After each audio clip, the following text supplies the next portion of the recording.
한국대 노재식입니다. 제가 오늘 말씀드릴 내용은 인조교환 R&D 및 상용화 전략인데, 전략까지라는 용어는 좀 부담이 가서 일단 제가 알고 있는 범위 내에서 인조교환 제조 기술 및 상용화라고 제목을 적어봤습니다.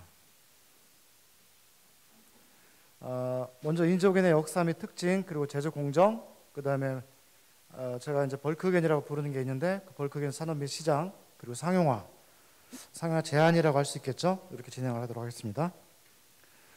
인조교환 역사는 탄소 소재 역사는 워낙 오래돼서 옛날 동굴 벽화도 카본 블랙으로 되어 있고, 그런 건 잘 아시겠고, 성경에도 노아의 방주에 피치로 방수를 했다. 바벨탑 지을 때도 타르로, 몰타르를 사용했다. 이런 내용도 있는 것처럼 우리 인간의 역사에서 탄소재는 오랫동안 써왔고요. 기록적으로 봤을 때 우리가 부르는 흑연이라는 그 역사는 15세기에 바로 이런 도가니, 그 다음에 뇌화물의 벽돌 이런 걸로 사용된 기록들이 있고요.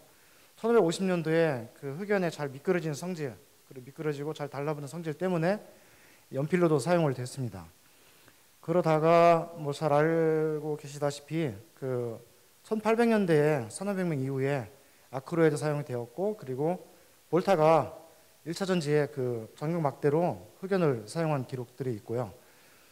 그러다 1870년대에 인조흑연이 이제 발전이 되었고, 20세기 들어서 바로 스틸 메이킹에, 그 다음에 제철 제강 작업에 이 인조흑연이 사용되기 시작했다고 그렇게 되어 있습니다. 왜 흑연 하냐 하면, 흑연의 장점은 아주 낮은 열팽창, 그 다음에 높은 전기 전도 및 열 전도, 그리고 열 충격이 굉장히 강해요. 그래서 고온에서 딱 바로 상온으로 빼도 세라믹은 잘 깨지지만, 세라믹도 잘 깨지지만 흑연 실제로 사용해봐도 깨지질 않습니다. 그리고 고온에서의 강도가 굉장히 좋고요. 거의 떨어지질 않습니다. 실제로 해봐도. 그리고 고온 강도 좋고, 그 다음에 자기 윤활성이 있어서 고체 윤활제로도 아주 오래전부터 사용되어 있죠. 근데 이제 단점은 이제 산화 분위기 속에서, 그러니까 대기 중에서 500도씨 이상에서 사용하는 것은 조심해야 된다. 그리고 잘 벽개폐가 일어난다 하는 이런 단점들이 있죠. 이런 특성들은 바로 이 흑연이 갖고 있는 헥사고널 육각형의 판상 구조를 갖고 있는 것 때문인데, 바로 이 층상 구조 때문에 이 사이에 전자가 잘 이동할 수 있고 모든 특성들이 구현되는 것입니다. 우리가 천연 흑연은 이런 층상 구조를 잘 갖고 있는 헥사고널 구조를 갖고 있지만, 인조 흑연이라 함은 천연 구조의 바로 벽계 파괴를 방지하면서 층상 구조를 갖게 하는 것이 목적이라고 생각하시면 돼요. 천연 흑연은 보통 순도 96%, 우리가 시중에서 구입을 할 때는 요즘 98% 이상의 순도를 다 갖습니다. 그리고 기술들이 좋아져서 보통 여러분들이 싸게 구입을 해도 99% 정도 될 겁니다. 그리고 파우더나 벌크로 우리가 구할 수 있는데요. 사실 벌크 상태 이런 괴는 실제 탄광에서, 탄광이라 천연 흑연광에서 구할 수 있는 것이고, 우리가 구입하는 것은 대개 이런 분말 형태로 구입을 하게 됩니다.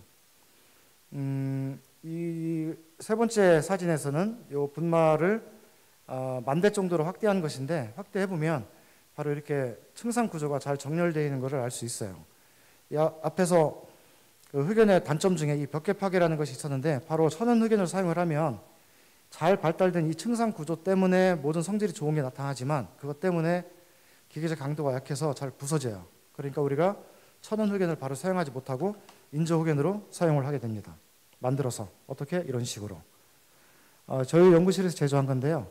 바로 이런 인조 흑연은 이제 카본 물질을 열 처리, 즉 2,500도 이상, 통상은 3,000도라고 보통 말을 하는데, 이 정도 온도에서 장시간이라는 것은 온도에 따라 좀 다르지만 수시간에서 수십 시간이 될 수도 있습니다. 해서 그런 벌크 그라파이트를 얻게 됩니다.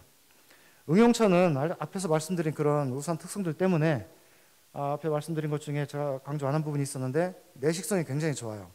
그래서 이런 메탈러지에 뭐 캐스팅 다이나 툴, 발열체, 전극봉, 그다음에 케미칼적으로도 굉장히 내약품성이 우수하기 때문에 열 교환기, 반응기. 그 에너지적으로는 모터 브러쉬가 지금은 뭐 메탈 브러쉬 사용하는 데 거의 없을 거예요 아마. 다 그 소음하고 그런 것들 때문에 이 브러쉬도 전부 흑연 브러쉬를 사용합니다. 뭐 반응기, 그리고 메카니컬하게는 실링, 슬라이드 링, 그다음에 베어링 이런 데도 많이 쓰고요. 아까 말씀드렸다시피 그 자기 윤활성 때문에 고차 윤활 특성을 이용해서 이런 그 링이나 베어링에도 사용을 합니다. 그리고 이제 글래스나 세라믹 그 산업분야에서도 몰드, 도가니, 노즐 이런 데 사용되고요. 반도체 쪽에서는 플라즈마 에칭 전극 말고 여기서도 뭐 적지 않았지만 서셉터나 그런 트레이 홀더 이런 쪽으로도 흑연이 많이 사용되고 있고요. 여러분도 잘 아시다시피 뭐 에너지 저장 쪽에서는 LIB의 전극 소재, 음극재 전극 소재로 잘 쓰여진다는 것은 잘 알고 계시죠. 그리고 기타에도 그런 반응성이 없는 성질, 그리고 웨팅이 잘 안 돼요. 젖음성이라고 하죠. 웨팅 잘 안 된 성질 때문에 이런 도관이나 의료기기 부품, 또 환경기기 부품에도 흑연이 많이 쓰이고 있습니다. 뒤에 나오겠지만 근데 문제는 뭐냐면 탄소계 산업 중에서 가장 큰 시장을 갖고 있음에도 불구하고 이게 지금 100%라고 말할 수 있을 정도로 전량을 수입하고 있다는 것이죠. 제가 용어를 이 강연을 위해서 다시 말씀드리면 저는 제가 사용하는 용어지만 인조 흑연은 크게 덩어리 흑연과 분말상 흑연으로 나눌 수가 있습니다. 앞에서 보여드렸던 여러 가지 특성과 그거를 이용한 응용처, 적용품에 대한 말씀을 드렸는데 대부분은 이런 덩어리 상태의 벌크 흑연이고요. 그 중에 또 일부가 분말 형태의 흑연을 사용을 하고 있습니다. 어디에? 이런 에너지 소재 또는 방열 소재에 이용되고 있습니다. 분말상 흑연이 그렇게 시장이 크지 않았었는데 그 LA가 시장이 성장하면서 리튬이온 배터리가 성장하면서 이 분말 흑연도 굉장히 사용을 많이 하고 있죠. 주로 제가 오늘 드릴 말씀은 덩어리 흑연, 벌크 흑연을 중심으로 말씀드릴 텐데 또 벌크 흑연은 등방성 흑연과 이방성 흑연으로 나눌 수가 있습니다. 등방 흑연은 이 자체를 가공을 해서 여러 가지 형태로 그 필요한 요소 부품으로 사용하기 위해서 가공을 하게 됩니다. 보통 이 상태로 사용하지 않고. 이방성 벌크 흑연은 지금 봉상으로 만든 형태를 보여주고 있는데 이런 전극봉 같이 원래 사용되는 목적에 따른 봉 형태로 만들어야 될 경우에 이런 그 봉상으로 만들게 되는데 자연히 봉상으로 이게 만들다 보니까 이렇게 조직이 잘 보시나 모르겠는데 한쪽으로 잘 배양된 그런 이방성 특성을 갖게 되고 등방성 벌크 흑연은 이런 배양성이 없습니다. 미세 조직의 배양성이 없고 등방의 그런 그 미세 구조를 갖게 되죠. 얘는 등방 벌크 흑연은 강도 목적이라고 생각하시면 되고요. 이방성 벌크 흑연은 이런 배양을 갖도록 만들으니까 뭐가 되겠습니까? 그쪽 방향으로의 강도보다는 전도도, 열이나 전기 전도도를 목표로 이렇게 제작을 하게 됩니다. 그러면 이런 인조 흑연을 만들 때 어떤 식으로 만들어지는지 개통도를 한번 살펴보면 지금 크게 이제 맨 위에 부분에 원료라고 제가 써놨고요. 가운데 부분이 덩어리 흑연, 그리고 맨 아랫 부분이 분말상 흑연입니다. 흑연 재료의 가장 큰 원료는 뭐 바이오도 있고 물론 천연 흑연도 있고 뭐 다른 형태로 만든 것도 있지만 그 제일 소스적으로 볼 때 가장 그 중요한 부분은 바로 석탄과 석유입니다. 석유는 증류할 때 그리고 석탄은 결류할 때 이 타르가 나오게 되고요. 이 타르를 안정화시키면 피치를 얻을 수 있습니다. 다른 형태를 뭐 비슷하게 말씀드린다면 아스팔트를 예를 들 수 있는데 아스팔트보다는 훨씬 순도가 높고 우리가 이 공정을 쭉 따라갔을 때 최종 제품을 얻기 좋은 게 타르하고 이제 피치예요.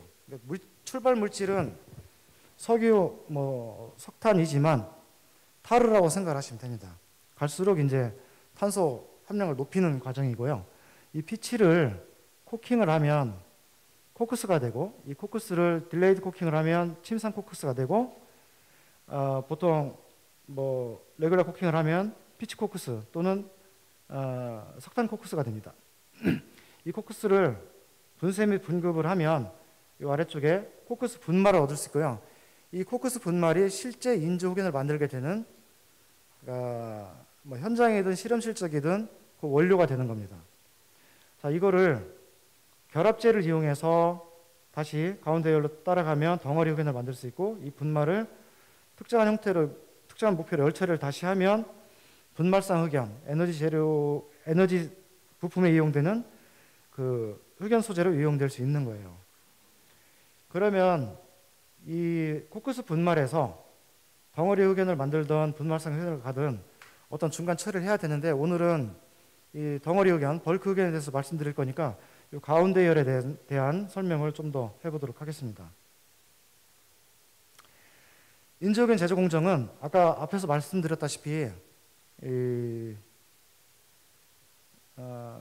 코크스 분말하고 이걸 밀링을 한 후에 저장소에 저장을 하면서 바인더, 그러니까 이게 지금 콘크리트 제조 공정이라고 생각하시면 돼요. 시멘트하고 골재하고 섞어서 하나의 굳혀가는, 고화시키는 과정이라고 생각하시면 되거든요. 그래서 바인더를 투입하고 믹싱을 한 다음에 이런 성형을 하게 됩니다. 그럼 바인더 재료는 뭐를 쓰냐? 바인더 재료는 아까 말씀드린 앞에 개통대에서 보여준 피치를 사용합니다. 보통은 타르는 탄소 함량이 너무 적고 해서 안정화시켜서 탄소 함량을 적당한, 뭐 대략 한 50% 정도 생각하시면 돼요. 40에서 50% 정도의 탄소 함량을 갖는 피치를 만든 다음에 그 피치를 코킹하면 코크스가 된다겠죠. 그런 것처럼 코킹하지 않은 상태의 그 피치를 바인더로 사용을 합니다. 즉 결합제로 사용을 하는 거죠. 그래서 잘 믹싱을 한 다음에 성형을 하게 돼요. 익스트루전, 그다음에 컴프레션, 그다음에 아이소스태틱. 그러니까 보통의 압출, 그리고 일축 가압 성형, 그리고 등방 성형, 이렇게 하게 됩니다. 가운데 그림을 보시면 바로 이런 성형 방법에 따라서 오른쪽과 같이 이방 흑연이 되는지 등방 흑연이 되는지 미세 구조가 달라지게 돼요. 그러니까 목적이 뭐냐에 따라서 성형 방법을 선택하시면 됩니다. 이렇게 그 성형을 한 후에 카보니제이션, 탄소화, 탄화 과정이라고 하죠. 탄화를 하면 이때 바인드에 속해 있던 그 휘발성 물질들이 날아갑니다. 그걸 날아가게 하는 게 목적이죠. 한 덩어리를 만들고 그 덩어리를 나온 다음에 구멍을 다시 메꾸기 위해서 함침을 하게 되고 그거를 다시 재탄화하게 돼요. 함침 공정이 끝나고 나면 마지막에는 흑연화 공정을 통해서 이 열처리 공정은 끝나게 되고 필요에 따라서 그 고순화 과정을 다시 한번 거치게 됩니다.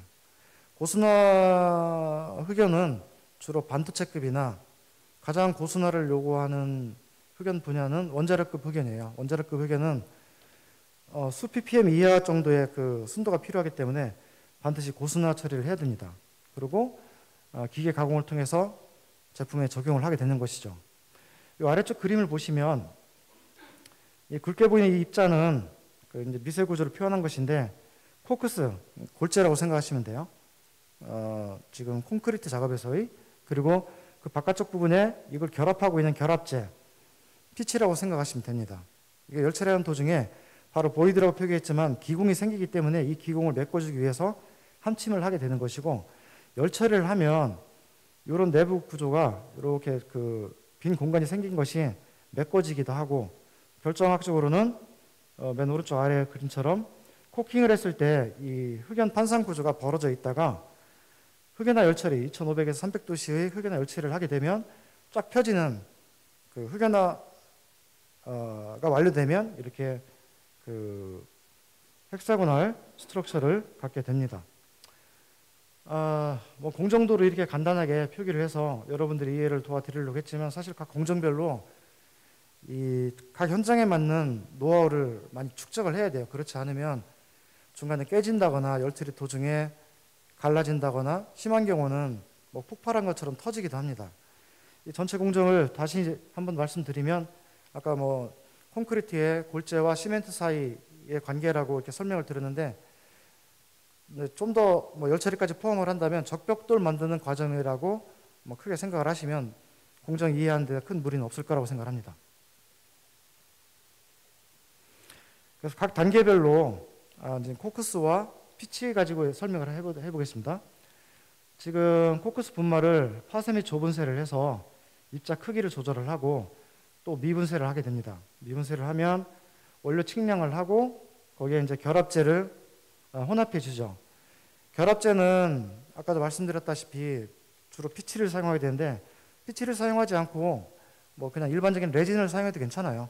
뭐 에폭시나 뭐 나일론 이렇게 카본 함량이 낮은 거 말고 카본 함량이 높은 예를 들어서 페놀 같은 걸 사용을 하면 비슷한 효과를 얻을 수는 있습니다. 근데 이 피치의 특성이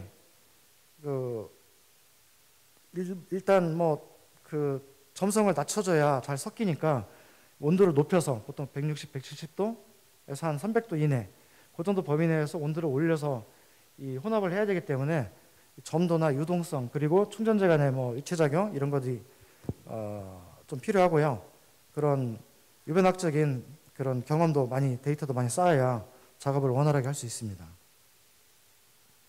그리고 오른쪽 표에 보인 것처럼 입도가 작으면 작을수록 이렇게 생각하시면 돼요. 입도가 작으면 밀도 올라가고 밀도가 올라가면 강도.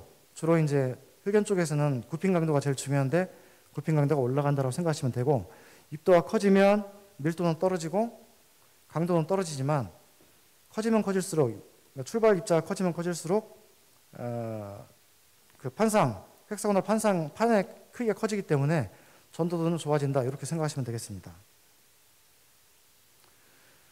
다음으로 성형 공정입니다. 성형은 이 맨 위에가 압출. 자, 요에 그 압력 용기 안에 챔버 안에 선으로 표기된 것이 지금 뭐 판상 그 코크스 입자라고 한번 생각을 해보시죠. 그럼 밀면 넓은 데서 좁은 데를 통과하기 때문에 그 충전재 입자들이 쭉 배열을 하게 됩니다. 배열을 하게 되면 당연히 이런 식으로 그 이방성 조직이 나타나게 되고 그러면 그 면을 따라서 그러니까 봉의 길이 방향을 따라서 전자 이동도가 높아질 수 있는 거예요. 가운데 그리면 일축 과압 성형 한쪽 방향에서 그냥 눌러가지고 보통 우리가 알고 있는 컴프레션 몰딩을 하면 이 입자들이 안쪽으로 쫙 배열이 되죠. 그래서 이런 블록을 얻을 수가 있는데 이것도 마찬가지로 이 금형을 그 수직으로 누르는 압력에 그 흑연 입자가 수직으로 배양되기 때문에 얘도 이방성을 띠게 됩니다. 등방성을 얻으려면 그럼 어떻게 하냐? 바로 이런 등압 성형, 유체의 그 압력을 이용해서 성형을 하면 아주 랜덤한 그러니까 필러인 충진재가 무질서하게 배양되어 있는 그런 등방성 그 성형체를 얻을 수가 있어요. 이거는 아까 말씀드렸다시피 강도를 목적으로 하는 것입니다. 그럼 성형 단계가 끝나고 나면 탄화를 하게 됩니다. 탄화를 하면 지금 이제 탄화 공정, 탄화 장치에 그 소속로에 지금 요 시편을 집어넣는 광경인데 탄화 공정은 아까 말씀드렸다시피 휘발성 물질, 그러니까 바인더로 사용된 결합제로 사용된 피치의 그 휘발성 물질을 날리고 카본만 남기는 그런 단계라고 설명할 수 있어요. 그러니까 오른쪽 그림에 있는 것처럼 제가 좋아하는 그림인데 온도를 올리면 올릴수록 이런 그 비정질에 가까운 카본에 붙어 있는 그런 관능기라든가 다른 물질들을 날리고 카본만 남기게 되고 온도가 더 올라가서 2000도를 넘어가기 시작하면 흑연 결정 구조를 갖게 되고 2500도를 넘어가면 천은 흑연에 비슷한 거의 유사한 완벽한 흑연 결정 구조로 변하게 됩니다. 그래서 열처리 과정 중에 지금 탄화는 말 그대로 탄소를 만드는 과정이에요. 그러니까 탄소가 아닌 물질은 태워서 날리는 과정이죠. 그렇다 보니까 흑연 구조를 만드는 공정은 아니고 흑연 구조를 만드는 공정은 탄화 후에 흑연화 공정을 통해서 그러니까 삼천도시 열처리를 통해서 흑연화를 만드는 것입니다. 근데 이런 탄화 공정을 하다 보면 아까 말씀드렸다시피 휘발성 물질이 날아가면 그 자리는 뭐가 남겠어요? 기공이 남게 되죠. 기공이 남게 돼서 그 기공을 메꾸는 함침 공정이 필요합니다. 바로 이건 뭐 옛날 나온 모델인데 이런 그 성형체를 탄화하고 나면 기공이 많이 있어요. 그 기공들을 함침제로 다시 채우고 그러니까 바인더와 충전재와 비슷한 건데 통상적으로는 점도를 낮은 걸 써야 잘 들어가요, 구멍에. 그렇기 때문에 개지를 해서 보통 피치로 다시 재함침을 하고 함침을 하고 재함침을 하는데, 개지를 해서 점도를 낮추고 그 점도를 낮춘 상태에서 밀어 넣습니다. 이 기공에 구멍에 밀어 넣으면 다시 이제 휘발물질이 들어갔죠. 그러니까 다시 태워줘야 돼요. 재탄화를 하면 구멍의 일부는 메꾸고 나머지는 또 휘발물질이 날아가서 또 구멍이 생기죠. 근데 점점 구멍은 작아져요. 그래서 이 과정을 보통 2번, 3번 합니다. 기술적으로는 3번 정도 이상은 잘 안 되는 것 같아요. 그래서 여러 번 하게 되면 바로 오른쪽 그림처럼 기공이 함침 1회, 2회, 3회에 따라서 점점 기공은 작아지고, 크랙으로 작용하는 이 기공을 없애니까 밀도도 높아지지만 강도도 점점 증가하게 되는 것이죠.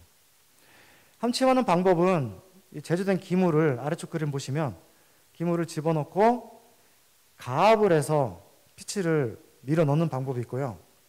압력을 뽑아내서 감압으로, 그러니까 진공 상태로 뽑아내면서 그 기물 내에 있는 기공을 뽑아내고 그 함침제가 그 빠지고 있는 그 공기층을 다시 뚫고 들어가서 함침제가 들어가는 이런 공정을 사용을 합니다.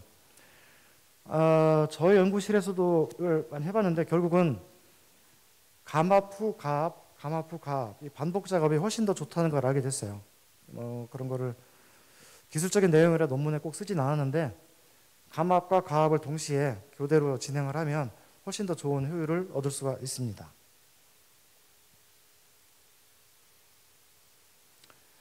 함침을 해보면 일부 데이터를 지금 넣었는데요. 함침 전화, 그리고 1차 함침 표를 보시면 2차 함침, 그리고 시편 3개로 1번, 2번, 3번인데 함침하기 전보다 함침 후에 9점 몇 %, 약 10%라고 했는데 밀도가 약 10% 향상합니다. 밀도가 10% 정도 향상하면 저희 경험으로 봤을 때 굽힘 강도 기준으로 해서 20% 이상 굽힘 강도가 증가를 해요. 그러니까 함침으로 기공을 메꾸는 공정이 굉장히 중요하다는 걸 알 수 있고, 뒤에 또 흑연화 공정에서 다시 말씀드리겠지만 이 흑연을 만들고 사용하려고 하는 사용처는 강도를 요구하든지 아니면 전도도를 요구하는 거예요. 어차피 내식성 원래 좋은 거니까 흑연 입자들을 잘 배양시키고 결정 구조를 흑연의 오리지널 천연 흑연의 결정 구조와 유사하게 만드는 것이 목적이기 때문에, 그러니까 목적이 전도도가 목적이냐, 열이나 전기, 또는 강도가 목적이냐에 따라서 미세주기 설계를 달리 해야죠. 여하튼 이렇게 함침을 하면 2회 했을 경우에 밀도 10% 올릴 수 있고 강도적으로는 20% 이상 올릴 수 있다, 이렇게 생각하시면 되고요. 이 아래쪽에는 그 장치들을 보여주고 있는데, 피치라는 게 여러분들 어렸을 때 아스팔트 가지고 굿을 만들어 놀아본 적 있으면 아마 기억하실 텐데, 굿을 만드는 그 과정에 찐득찐득하고 손에 막 묻어나잖아요. 열을 조금만 가해줘도. 이게 상당히 좀 다루기가 용이한 공정은 아닙니다. 후에 청소도 많이 해야 되고, 20개 함침 후 이렇게 함침을 했으면 다시 탄화를 해야 되기 때문에 재탄화라고 표시를 하는 것이고요. 그 이후 공정은 이제 흑연화입니다.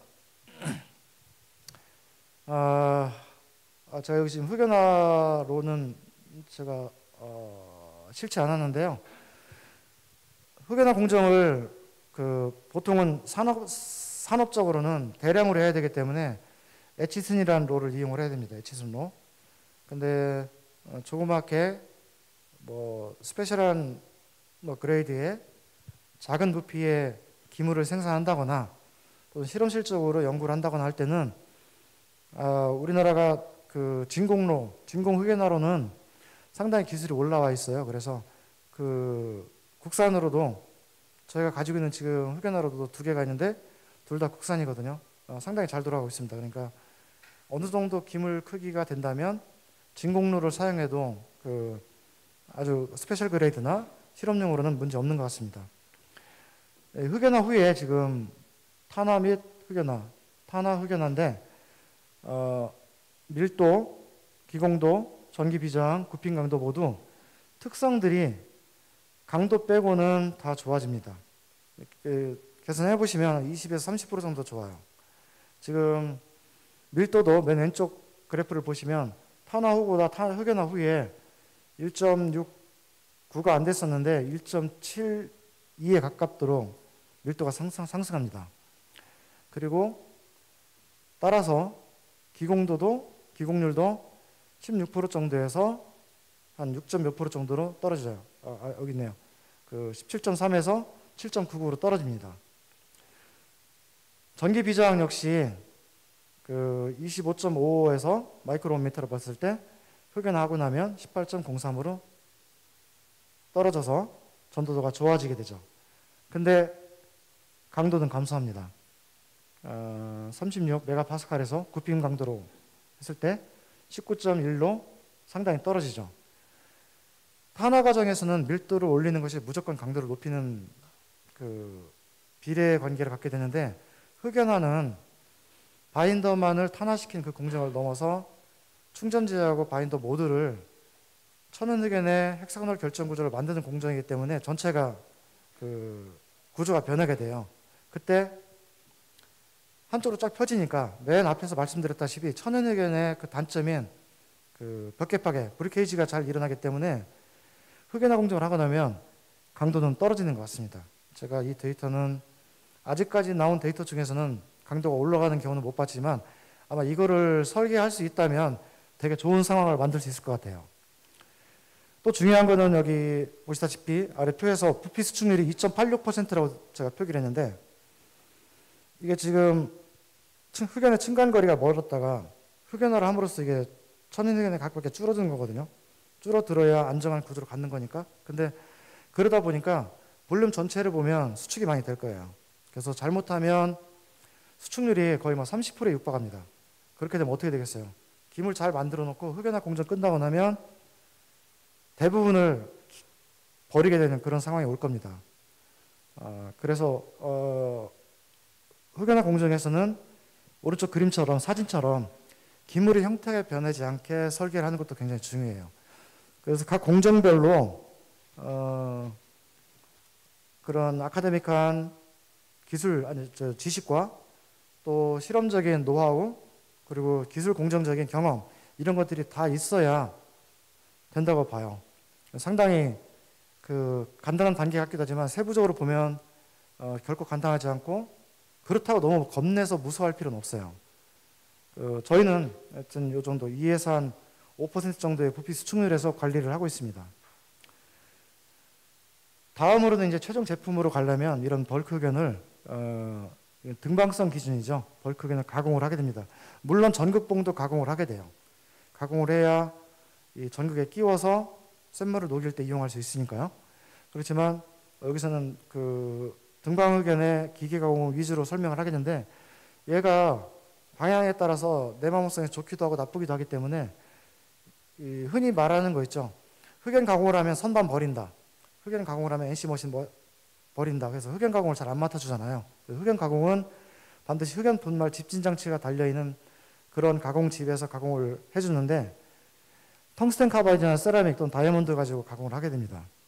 그래서 우리가 원하는 그 부품으로 이런 브러쉬나 이런 그 베어링, 그 다음에 이런 메카니컬 실링용 부품, 그리고 히터, 그리고 뭐 서셉터, MOCVD 서셉터, 뭐 프레스 주형, 그 다음에 그 전극, 도가니 이런 쪽으로 가공을 하게 되는데, 이 가공비가 어마어마하게 비싸요. 그러니까 뒤에 나오지만 인조흑연 우리나라에서 수입하는 비용이 1조인데 실제 시장은 제가 생각할 때는 산업적으로 10조가 훨씬 넘을 거라고 봐요. 왜냐하면 실제로 가공을 맡아보면 일반 가공이, 단순 형상 가공이 원 소재 구입가의 3에서 5배고요. 정밀 가공이 8에서 10배, 10배 정도 뜁니다. 더 심한 경우 제가 경험한 것 중에서 제일 비싸게 본 거는 원 소재 가격의 13배까지 봤어요. 얇은 뭐 핀 가공 이런 거 하면 뭐 배보다 배꼽이 더 크다고 뭐 13배까지 뛰는 걸 봤습니다. 그런 특수한 경우를 빼다 하더라도 보통 한 5배에서 10배 정도 그 가격이 뛰고, 이런 시장 때문에 아마 그래도 국내에서 흑연을 가공해주는 그런 머시닝 센터들이 큰 도시마다 또는 큰 지역마다 다 있는 것 같습니다. 이렇게 가공을 해서 이제 사용을 하게 되죠. 그래서 저희 연구실에서 그동안 이력을 한번 보면 2010년에 1.43 지금 밀도 기준으로 전부 데이터로 정리했는데요. 이때까지 4년은 그냥 실패만 거듭했습니다. 각 공정별로 실패하다가 2010년에 안정되게 1.43짜리 작은 시판을 만들었고, 이게 성공을 하니까 한 1년 단위로 점점 커지고 있어요. 10파이 디스크에서부터 20파이, 그 다음에 60mm, 60mm, 100 곱하기 20 바이 20, 그 다음에 100 바이 100 바이, 이게 제가 기억 6T입니다. 6T. 그리고 압출제도 2015년 이때 처음 뽑았을 거예요. 이때 밀도는 1.1 정도로 굉장히 낮았지만 압출제 뽑는 것도 성공을 했고, 한번 노하우가 습득이 되니까 점프업 하는 데는 시간이 많이 걸리지 않았고, 2017년에 이게 지금 뒤에 숫자가 빠졌는데 100바이 100바이 60입니다. 1.63 그램 퍼 큐빅 센티미터를 2017년에 얻었고, 그 다음에 그 트레이 성형 공법을 또 개발을 했고요. 현재 하고 있는 것이 100바이 100바이 100의 그 등방 흑연하고 100파이 압출제를 그 밀도 1.78을 목표로 지금 개발하고 있습니다. 그래서 탄화 밀도를 볼 때는 27% 향상됐고요. 흑연화는 이게 출발 물질에 따라서 흑연화 정도가 이게 정량화하고 걔를 표준화하는 작업을 지금 하고 있는데, 표준화하는 작업 자체가 이것도 만만치 않겠다는 생각을 하고요. 시간이 좀 많이 걸릴 것 같습니다. 나중에 저희들도 어느 정도 흑연화 데이터가 많이 쌓이고 좀 자신감이 붙으면 이런 좋은 자리에 한 번 더 발표할 수 있는 기회가 있지 않을까 생각을 합니다.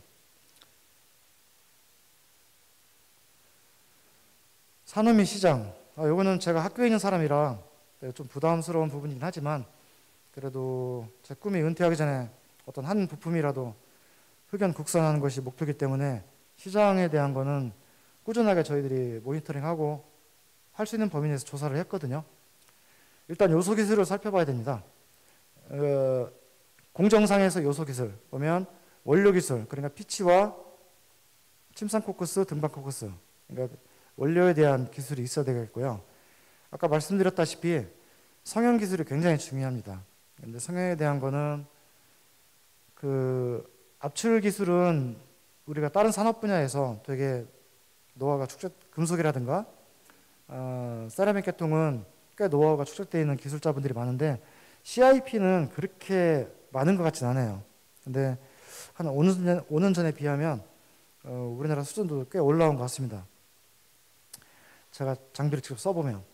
그리고 열처리 기술인데 탄화는 아무 문제가 없는 것 같고요. 우리나라에도 세라믹 산업이 꽤 오랫동안 영위를 해왔기 때문에 탄화는 문제 없는 것 같은데, 흑연화 3000도 올리는 기술이 아까 말씀드렸지만 진공로를 이용한 적당한 크기에, 제가 지금 손으로 표현하는 이 정도 크기의 기물을 흑연화 열처리를 할 수 있는 그런 진공로를 만들 수 있는 국내 업체는 꽤 있습니다. 그리고 기술도 상당히 올라와 있는 것 같고, 근데 아래 사진에서 보다시피 이 대형 기물들을 전국봉 같이 뒤에 잠깐 나오지만 저 키보다 더 큰 이런 기물들 수십 개를 한꺼번에 흑연화 시킨다고 생각을 한다면 3000도 온도를 올리는 그 열처리 기술 자체가 되게 어렵다고 지금 상상이 되실 거 아니에요. 전기료도 많이 들고. 그거를 에치슨이라는 사람이 특허를 내가지고 121년 전에 특허를 내서 20세기에 그 전극봉을 이용한 아주 빠른 그 제강 기술이 발달하는 계기가 되었었는데,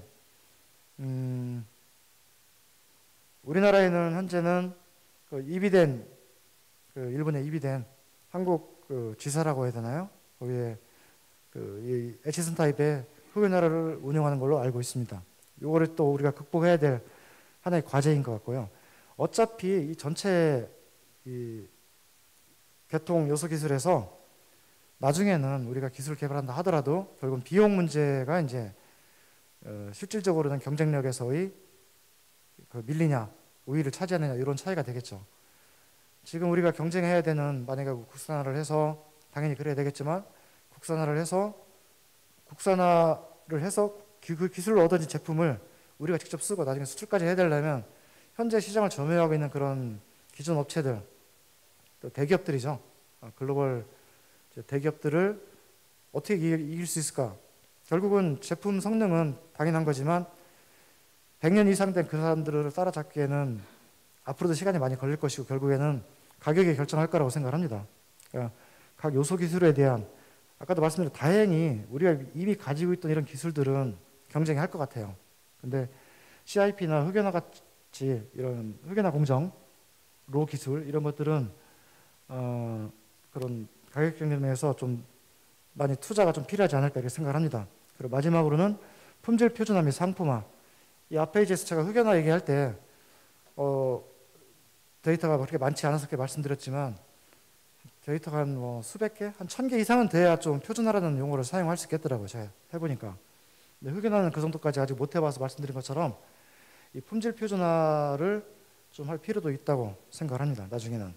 그래서 각 요소 기술별로 이런 전문 인력들, 각 전공한 사람들의 전문 인력들의 기술 연계도 필요하고 또 공정의 각 요소 기술에 대한 설비 투자도 필요하고 이런 표준화 연구 개발도 더 이루어져야 된다고 생각을 합니다. 인재후견 산업 분야는 좀 아까 요소 기술을 말씀드린 것처럼 또 요소의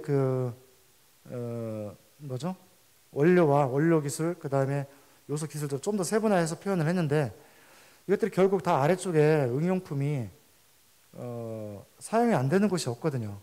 일반 소비자라는 게 공장에서 나온 제품을 사용하는 사람들이 볼 때는 흑연을 구경할 일이 없는데 그 공장에서 제품을 만들기 위해서 어떤 장치를 운영해 주신 분들은 흑연이 없으면 안 들어가는 부분이 되게 많거든요. 이거 아까 말씀드렸으니까 이런 산업 분야가 있다는 거 정리해서 넘어가고요. 크게 말씀드리겠습니다. 가장 큰 시장은 흑연 전극봉이에요. 흑연 전극봉이고 이게 이제 쇠를 녹이고 있는 장면이거든요. 얘가 다 소모가 되면 다음 전극봉이 올라갑니다. 또 그게 소모된 다음 전극봉이 올라가야 돼요. 그래서 이런 그 닛불을 가지고 전극봉을 계속 이어서 작업을 중지 않고 그 전류를 흘려줘야 그 원가를 절감할 수 있으니까 그런 식으로 작업을 하고요. 크기는 여기 사람 있는 그 사진이 있는데 사람 크기보다 훨씬 큽니다. 다이아메타가 국내는 주로 600에서 800파이 사용하는 걸 알고 있고요. 효율 높이려면 일단 다이아메타가 커져야 되는데 800파이 급이 지금 메이저로 가고 있는 것 같고 전에 어느 학회에서 가보니까 2016년도 15년도 학회에 가보니까 독일 쪽은 1200파이를 지금 만들고 있다고 하더라고요. 여튼 어마어마하게 큽니다. 생각보다 크고 시장도 제일 커요. 뒤에 나오지만 이거는 태양광 및 반도체 그 실리콘 용해로는 전부 흑연으로 되어 있어요. 이것이 이제 오른쪽 보시면 이 실리콘 녹이는 거고 도관이 이 발열체, 그 다음에 단열재, 서포터, 지그, 전극 커넥터, 커버 커넥터 전부 다 흑연으로 되어 있어요. 그래서 이 실리콘 용해 쪽에는 전부 흑연을 사용을 하고 다 등방 흑연을 블럭 상태에서 가져와서 가공을 합니다. 이 다이아메타가 발열체하고 도가니 다이아메타가 한 600에서 800쯤 된다 생각하시면 돼요. 그러니까 조그맣게 녹이는 게 아니라 거의 이만하게 녹이는 거죠. 그러니까 얼마나 큰 블록이 필요하겠어요. 근데 지금 제가 알기로는 태양광 쪽은 우리나라가 이렇게 용해 주조용으로 하는 업체들은 다 지금 안 하고 CVD 작업으로 그 폴리실리콘 만드는 회사들이 남아 있는 걸로 알고 있습니다. 마지막으로 2018년도인가에 마지막 남아있던 업체가 문을 닫았죠. 아마 저길 거예요. 생산 단가가 안 맞았을 테고 단가 안 맞는 이유 중에 하나가 큰 요소 중에 하나가 이때 그 흑연을 전부 수입해서 썼기 때문에 교체 비용이 제가 그때 그냥 얼핏 확실하지 않지만 기억으로 한 기당 4천만 원쯤 든다고 생각했거든요. 그거를 1년에 몇 번씩 보수를 해야 되니까 실리콘 용해로 그 보수비가 1년에 1억이 훨씬 넘어간다면 굉장히 어려웠을 거라고 생각이 들어요.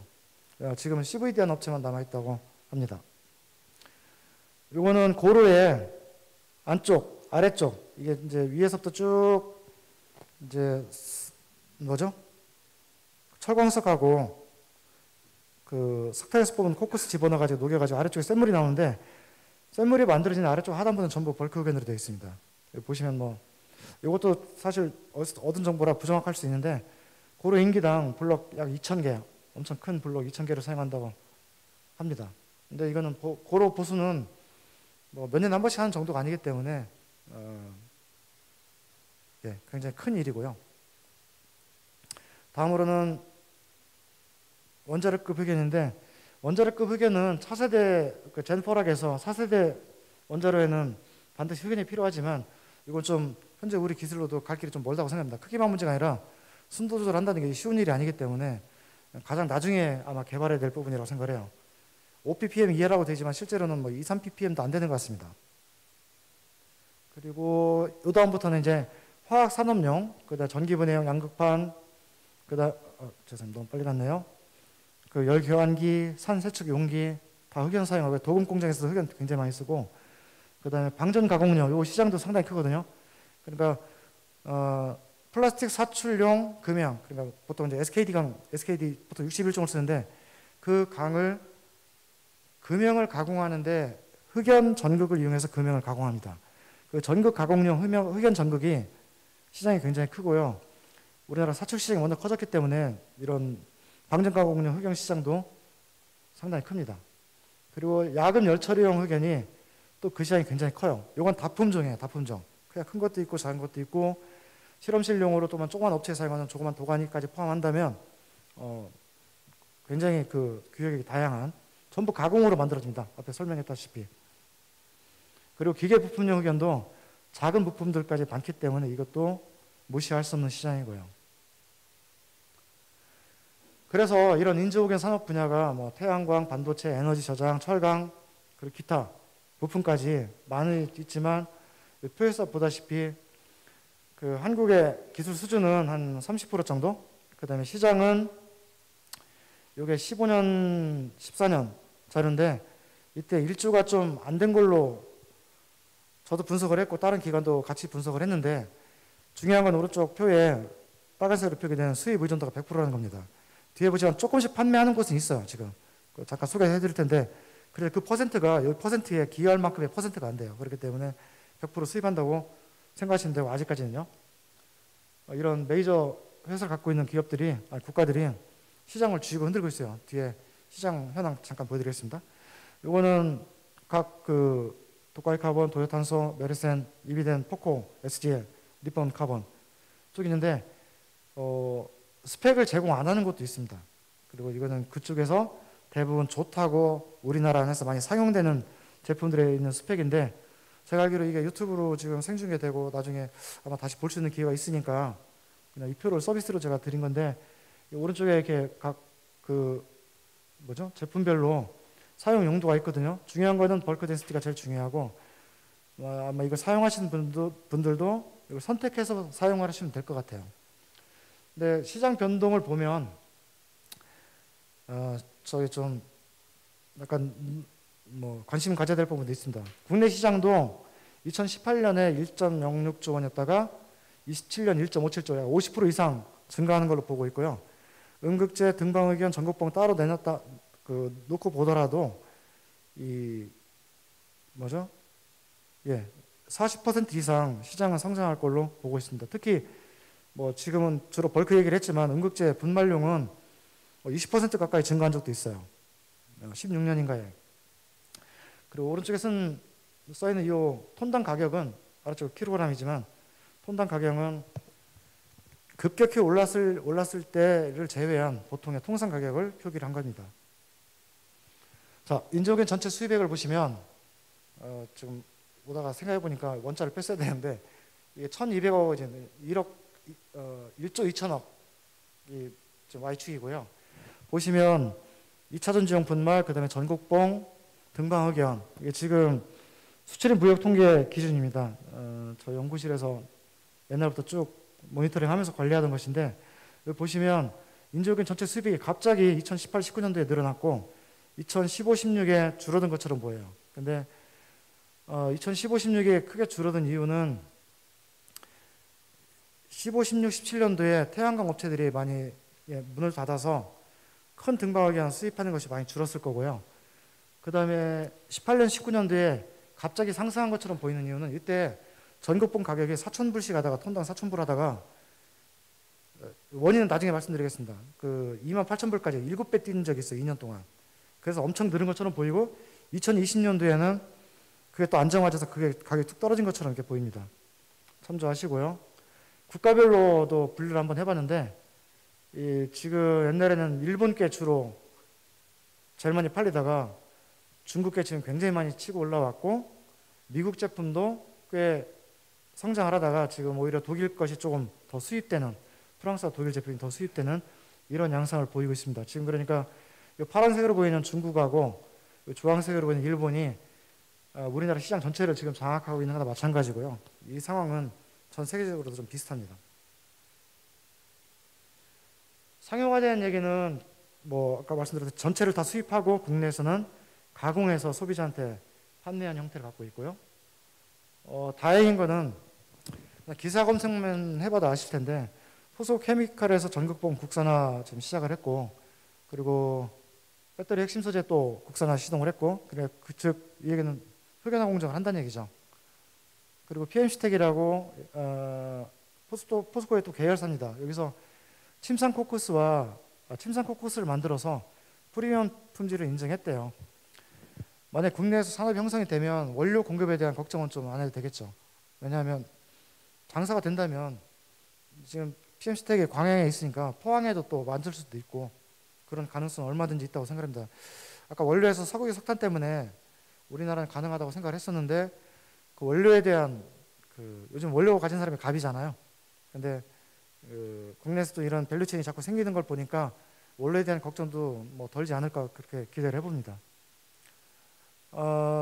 지금 뭐 사실 저하고 많이 일하는 업체들인데 카브레빌이라는 업체하고 금성테크에서 중급 그레이드 제품을 지금 제조해서 판매를 하고 있습니다. 그러니까 여러분들이 이 업체들 지금 점점 키우려고 하고 있기 때문에 좀 국산화 쓸 날이 있을 것 같고요. 실제 판매를 하고 있고요. 여기 보시면 제가 생각할 때 오른쪽은 밀도고 X축이 지금 그레이드인데 그냥 잘 맞지 않더라도 이렇게 분류를 해봤습니다. 1.85 이상의 상위 그레이드 제품은 당장 좀 힘들지 모르겠지만 하위 그레이드 제품들은 그 기물이 크지 않은 거는 이런 열처리 기술이나 성형 기술 가지신 그 기업분들이 뭐 중소기업 포함해서요 작은 규모로는 충분히 접근할 수 있는 부분이 아닌가 생각합니다. 제가 외국에서 그런 현장들을 많이 봤어요. 그러니까 아마도 대만 반도체와 우리나라 반도체 산업의 차이가 그런 거 있잖아요. 대만 반도체 산업은 뭐 설계, 패키징, 성능 구현, 뭐 그다음에 테스트 이런 회사들이 몇십 개씩 배열되어 있어가지고 업무 분장을 해서 발달을 했잖아요. 그런 것처럼 우리 흑연도 이런 식으로 그레이드별로 또 기물의 크기별로 각 특성에 맞게 나의 레시피를 갖고 하면 되지 않을까 이렇게 생각을 합니다. 제가 시간을 약간 좀 오버했는데 장시간 들어줘서 감사합니다.